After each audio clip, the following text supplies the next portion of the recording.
When the Pharisees heard that he had silenced the Sadducees, they gathered together, and one of them, a lawyer, asked him a question to test him. "Teacher, which commandment in the law is the greatest?" He said to him, "You shall love the Lord your God with all your heart, and with all your soul, and with all your mind. This is the greatest and first commandment. And a second is like it. You shall love your neighbor as yourself. On these two commandments hang all the laws and the prophets." The word of the Lord.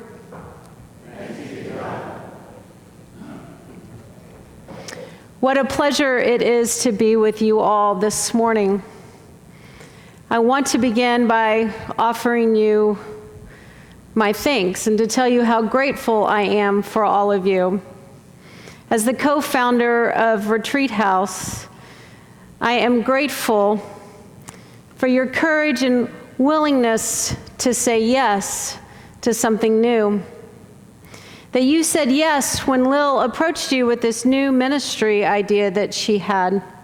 We couldn't do what we do without your support.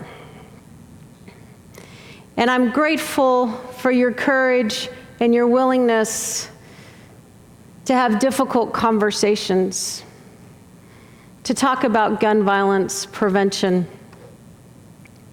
and to do so boldly. When the New York Times first approached me for an interview, I didn't name the congregation that I was working with. I just said that I was working with one in Texas, but they came back and they said, "Could you give us the name?" So I decided to let you decide whether or not you wanted to go public with what you were doing here. And I don't know about you, but for me, I really didn't think through what it meant to be in the New York Times. Especially in this age of the internet. You see, my interview was with the Times, but because of how other outlets pick up the story, I'm now on Breitbart and multiple other gun rights websites like Gun Owners of California and AR15.com. So my husband, in his spare time, he enjoys going and searching the internet to see what folks have to say about me. So one commenter on AR15.com says, "Are you kidding me?" was pretty much the standard response. Some were a bit more colorful when told that a church just ordained a woman pastor to specifically work with a bunch of gun violence prevention advocates, otherwise known as the anti-gun crowd. Yeah, our poll was decidedly unscientific, but the eye rolls and the head shakes were involuntary. Don't they have better things to do? Why not actually get to the heart of the problem, which is the person, rather than the object, the gun? Because no one wants to talk about it, that's why. It's just too uncomfortable to delve into the truth about what gets someone to walk down such a destructive path in life. And another commenter said, "Take your message of peace and love into the heart of gangland and proselytize to the Crips, Bloods, and MS-13. Well, what my new friends on AR15.com don't know about me is that when I first got involved in the gun violence prevention movement, I was distraught and frustrated because I couldn't see an end to the violence. I wanted to get to the heart of the violence. So I prayed, and I asked God, how can we stop the violence before it starts? And the answer I got was we have to start with the children. Because the violence that we see in adults is most often the result of the violence that's either inflicted upon us as children or that we witness as children. So not long after that, there appeared an article in the Dallas Morning News talking about the new program that DISD was starting in some of its schools. Instead of traditional discipline, they were trying to have restorative circles. Well, I'm a fan of restorative circles, as I think that's the way that we're going to solve our violence problem. So I reached out to the director of the program and I asked if there was anything I could do to help. And he said, well, there's this one elementary school. They had a staff member leave and they could use some help. Would you be interested? So once again, not really thinking things through, I said, sure. It's not far from my house. I can help. So he connected me with the principal. She was a lovely woman, and her enthusiasm and love for the school and the children were infectious. So I couldn't help but say yes, as once again, I didn't think things through when she told me about how the school had the highest rates of discipline problems in the district and the highest rate of poverty in the state, which was the reason for their discipline problems. So you see, here's the thing about children. They're mirrors. They reflect the world that is around them. And it became clear to me as I started to work with these kids that the world that they were reflecting was violent. And they were most likely the children of gang members, as I watched one little boy run his lunchroom table as I could only assume would be a gang meeting.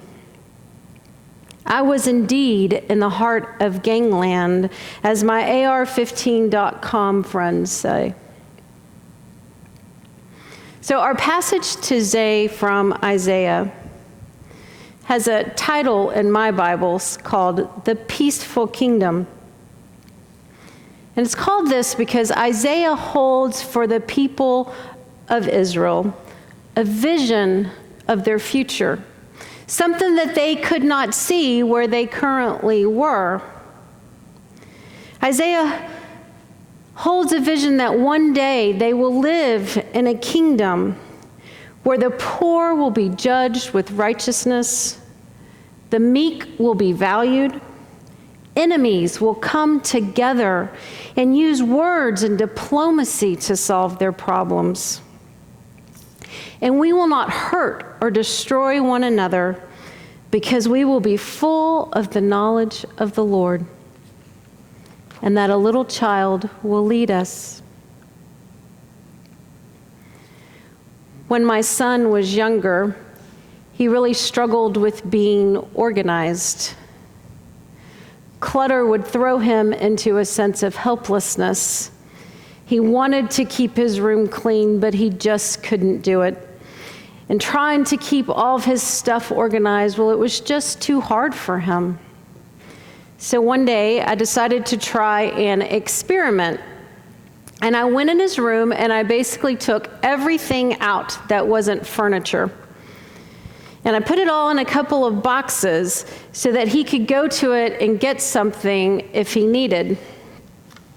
This way, his room only had things in it that he actually needed or used. So he discovered that he didn't need most of what was in his room because he only got a few items out of the box. But when all the stuff was gone, he experienced a different way of knowing. For the first time, he had a felt sense of what it was like to be free of the clutter. He felt the lightness in his body. We could see the lightness and the freedom he felt because it transformed his behavior. Isaiah says, "We will not hurt or destroy one another because we will be full of the knowledge of the Lord." So when we have a felt sense, like my son did, of the love of God, we will no longer be violent. It is our separation from God that leads to our violence. Well, the children that I worked with in that elementary school taught me lots about going to the heart of violence and having difficult conversations. But first I had to learn from those kids a little something about hopelessness. I was the restorative circle facilitator at the school, so the kids who came to me were the ones that were there because they had been fighting. And I'm talking about full-on fistfights. I was grateful that I was bigger than most of them. And I'll be honest, some of the 5th grade boys and this one 4th grade girl scared me until I got to know them. What I learned was they fought because they were in survival mode and nothing else mattered. Work towards good grades? Well, why? What does it matter? We live in the hood, one girl told me. And trying to persuade one boy to just walk away from a fight, he said, "Miss, that will get me jumped." These kids' parents taught them and encouraged them to fight because they had to learn how to survive. So here I am trying to convince them not to fight, that there's another way. But they couldn't grasp that because it was not in their reality. They had no felt sense of what I was talking about. So we had to rely on imagination. I would say to them, I hear you. I get what you're saying about the world that you live in now. But what kind of world do you want to live in? Do you want to live in a world where there's fighting? And to a kid, even the big, bad, scary ones said no. They didn't want to fight, but they didn't know another way. So the great thing about kids is that they can let their imagination go. And so that's what we would do. So we would imagine another world. And when they did that, they were then motivated to work out their problems, to try to create peace and do something different. They came to understand that in that moment, they had an opportunity to create the world of their dreams. The choices that they made in that moment with this person was either going to lead them towards the world that they wanted, or it was going to continue to further the world that they currently lived in. The choice was theirs. And it wasn't much, because as soon as they walked out that door, they would go right back into the world full of violence. And there would be fighting. But for a brief moment, they had the chance to experience something different. They had the chance to know what it's like to have the full knowledge of the Lord. I recently discovered a writing by Clarissa Pinkola Estes that's been very meaningful to me, and I want to share a portion of it with you today. So Clarissa writes, "You were made for this, my friends. Do not lose heart. We were made for these times. I've heard from so many recently who are deeply and properly bewildered. They are concerned about the state of affairs in our world now. Ours is a time of daily astonishment and often righteous rage over the latest degradation of what matters most to caring, visionary, civilized people. You're right in your assessments. Yet I urge you, ask you, gentle you, to please not spend your spirit dry by bewailing these difficult times. Especially do not lose hope. Most particularly because the fact is, we were made for these times. Yes, for years we have been learning, practicing, been in training for, and just waiting to meet on this exact plane of engagement. In any dark time, there is a tendency to veer towards fainting over how much is wrong or unmended in the world. Do not focus on that. There is a tendency, too, to fall into being weakened by dwelling on what is outside your reach, by what cannot yet be. Do not focus there either. That is spinning the wind without raising the sails. We are needed. That is all we can know. And though we meet resistance, we will also meet great souls who will hail us, love us, and guide us. Didn't you say you were a believer? Didn't you say you are pledged to listen to a greater voice? Didn't you ask for grace? Please remember that to be in grace means to follow a voice greater. Ours is not the task of fixing the entire world all at once, but of stretching out to mend the part of the world that is within our reach. Any small, calm thing that one soul can do to help another, to assist some portion of this poor, suffering world, will help immensely. It's not given to us to know which acts or by whom will cause the critical mass to tip towards an enduring good and transformative shift.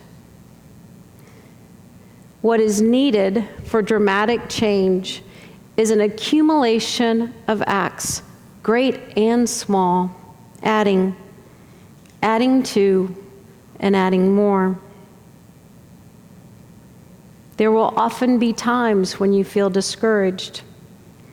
I too have felt this despair many times in my life, but I do not keep a chair for it.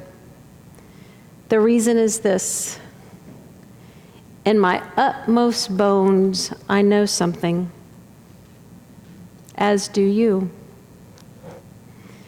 It is that there can be no lasting despair when you remember what you are here for, who you serve, and why.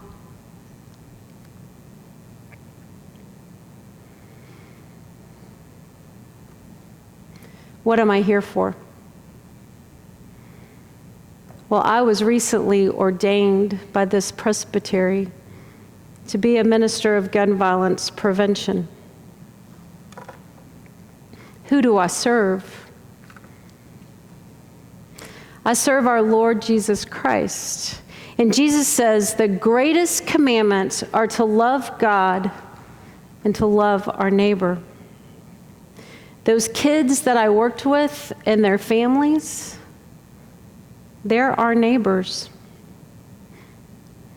They are my why.